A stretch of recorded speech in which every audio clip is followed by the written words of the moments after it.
ঘৰ শৌচালয়ৰ অৱস্থা কেনেকুৱা ড্ৰেইন কি আছে LPG কানেকশ্যন আছে নে নাই মোবাইল আছে নে স্মাৰ্টফোন নে ডিছ টিভি আছে নে এনেকুৱা সাধাৰণ কেইটামান প্ৰশ্ন যিকেইটাত কোনো অসুবিধা নাই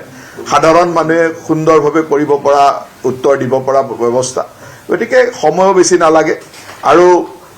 স্বগণনা কৰাৰ লগে লগে নিজৰ ঘৰৰ লোকেশ্যনটো GPS লোকেশ্যনত নিজে পোৱা যায় গতিকে নিজৰ ঘৰৰ লোকেশ্যনটো দি সুন্দৰভাৱে কৰিব পৰা যায় গতিকে মই স্বগণনা প্ৰক্ৰিয়াটো খুব সুন্দৰ হৈছে মই গোটেই লোকপিয়ল ব্যৱস্থাটোৰ লগত জড়িত সকলোকে ধন্যবাদ দিছোঁ যে এই ধৰণে এটা সুন্দৰ গণনাৰ পদ্ধতিত আগবাঢ়িছে আৰু আমি এই যি গণনা প্ৰক্ৰিয়া এই গণনা প্ৰক্ৰিয়াত প্ৰতিজন নাগৰিকে অংশগ্ৰহণ কৰিব লাগে ভৱিষ্যতৰ ভাৰতখন সুন্দৰভাৱে নিৰ্মাণ কৰিবৰ কাৰণে কাৰণ এই লোকগণনাৰ প্ৰক্ৰিয়াৰ পিছতে ইয়াৰ তথ্যৰ ওপৰত ভিত্তি কৰি আমাৰ ভাৰতবৰ্ষৰ ভৱিষ্যতৰ পৰিকল্পনাসমূহ হয় গতিকে আমি অসমত যেতিয়া এই লোকপিয়ল হ'ব লোকপিয়লৰ সময়ত গম পাম কিমান ঘৰ কেনেকুৱা ধৰণৰ মানুহৰ অৱস্থা প্ৰতিজন মানুহৰ তথ্য আমালৈকে আহিব বা চৰকাৰৰ ওচৰলৈকে আহিব আৰু চৰকাৰে সেই ধৰণৰ ভৱিষ্যতৰ পৰিকল্পনা কৰিব পাৰে সেইকাৰণে প্ৰতিজন নাগৰিকৰ এইটো এটা ৰাষ্ট্ৰীয় দায়িত্ব এই দায়িত্ব সকলোৱে পালন কৰিব লাগে মই এই চেগতে আপোনালোকৰ মাধ্যমেৰে সকলোলৈকে আহ্বান জনাইছোঁ যে এই স্বগণনা প্ৰক্ৰিয়াত সকলোৱে অংশগ্ৰহণ কৰক 2 তাৰিখৰ পৰা 16 তাৰিখলৈ এই স্বগণনা প্ৰক্ৰিয়া আৰু 17 তাৰিখৰ পৰা ঘৰে ঘৰে আমাৰ চৰকাৰী যি নিযুক্ত লোক আছে তেখেতসকলে ঘৰে ঘৰে গৈ ইয়াৰ তথ্যসমূহ পুনৰ পৰীক্ষা কৰিব গতিকে মই ভাবোঁ যে সকলোৱে এই প্ৰক্ৰিয়াত নিজে স্বগণনা প্ৰক্ৰিয়াত অংশগ্ৰহণ কৰাৰ পিছত অহা 17 তাৰিখৰ পৰা ঘৰে ঘৰে আমাৰ কৰ্মচাৰীসকল বা আমাৰ যিসকল ব্যক্তিক দায়িত্ব দিয়া আছে তেখেতসকল যাব আৰু সেই প্ৰক্ৰিয়াটো তাৰ পিছত আৰম্ভ আৰু ইয়াৰ পিছত ফেব্ৰুৱাৰী মাহত প্ৰতিজন ব্যক্তিৰ তথ্যৰ যি গণনা প্ৰক্ৰিয়া সেই প্ৰক্ৰিয়া আৰম্ভ হ'ব গতিকে মই এই চেগতে আজি যেহেতু আজিৰে পৰা আৰম্ভ হৈছে মই অসমবাসী ৰাইজলৈ অনুৰোধ কৰিছোঁ যে সকলোৱে যাতে এই স্বগণনা প্ৰক্ৰিয়াত অংশগ্ৰহণ কৰি এখন সুন্দৰ ভৱিষ্যতৰ ভাৰতবৰ্ষ নিৰ্মাণত নিজকে অংশীদাৰিত্ব দেখুৱায় সকলোকে তাৰ বাবে আহ্বান জনাইছোঁ 33টামান কুৱেশ্যন আছে তাত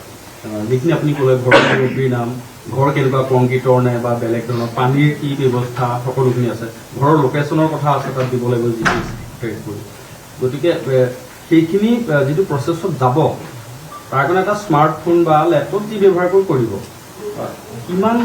অসুবিধা আছে আপুনি ক'লে সহজে হয় বুলি অতি সহজ মই নিজে চালোঁ এইটোতো স্মাৰ্টফোনতো কৰিব পাৰিব ইণ্টাৰনেট মানে যিকোনো ইণ্টাৰনেট সংযোগ হ'লে হ'ল ইণ্টাৰনেট সংযোগ কৰিব পৰা যিকোনো স্মাৰ্টফোনত বা লেপটপতে কৰিব পাৰিব আৰু একেবাৰে সহজ নিজৰ জিলাখন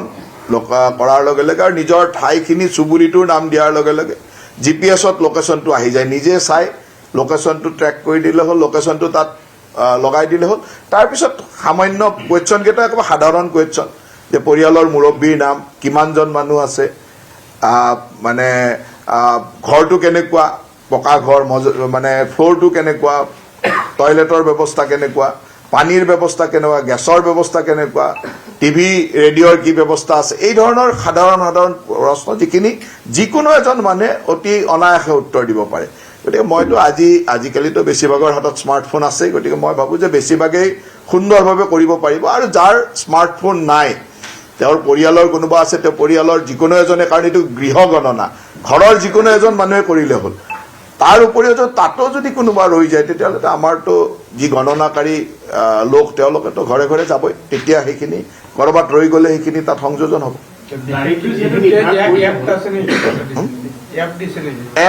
এপ মানে এইটো দিছে ৱেবছাইটটো sc.census.gov.in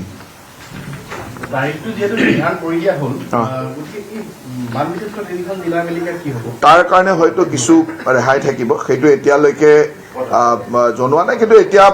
লোকগণনাৰ ব্যৱস্থাটোত এইটো থাকিবই বানবিধ্বস্ত অঞ্চলৰ কাৰণে সেইটো তেওঁলোকৰ যিটো ৰেহাই বা তেওঁলোকক কিছুদিন আগবঢ়াই দিয়ে সেই কামটো থাকিব কিন্তু গোটেই অসমৰ কাৰণে যিহেতু এইটো বান হোৱাৰ আগৰে পৰা মানে বান অহাৰ আগতে লোকগণনা তাৰিখ এটা লোৱা হৈছিলে গতিকে এতিয়া তাৰিখটো ধৰক আজি 2 তাৰিখৰ পৰা 16 তাৰিখলৈ স্বগণনা যিকেইখন জিলাত 4খন জিলাত বানবিধ্বস্ত অঞ্চলসমূহত কি কৰিব নিশ্চয়কৈ আয়ুক্তই নিশ্চয়কৈ জনাব এই সম্পৰ্কে ডিজিটেল ব্যৱস্থা ব্যৱহাৰ কৰোঁতে তথ্যৰ গোপনীয়তা কি ধৰণে সুৰক্ষিত কৰা হ'ব তথ্যৰ গোপনীয়তাটো চাওক, এইটোতো আৰু অনলাইনৰ তথ্যটো গোপনেই, ইয়াততো আৰু পাব্লিকলি দেখা পোৱা নাযায়। গতিকে তথ্যৰ গোপনীয়তা থাকিব, আৰু চেঞ্চাছৰ যিখিনি তথ্য গোপন ৰাখিব লাগে সেইখিনি তথ্য চেঞ্চাছৰ গোপনে থাকিব। ইয়াত চেঞ্চাছৰটো নিয়ম আছে, কিছু তথ্য ৰাজহুৱা হয়, কিছু তথ্য কিছুদিন পিছত চৰকাৰৰ বিভিন্ন পৰ্টেলৰ বিভিন্ন ব্যৱস্থাত দেখিবলৈ পাব, কিন্তু কিছুমান তথ্য গোপন থাকে। সেই তথ্যখিনি গোপন থাকিব, যিখিনি গোপন থাকিব লাগে নিয়ম মাফিক সেইখিনি গোপনে থাকিব। ঠিক আছে, ধন্যবাদ।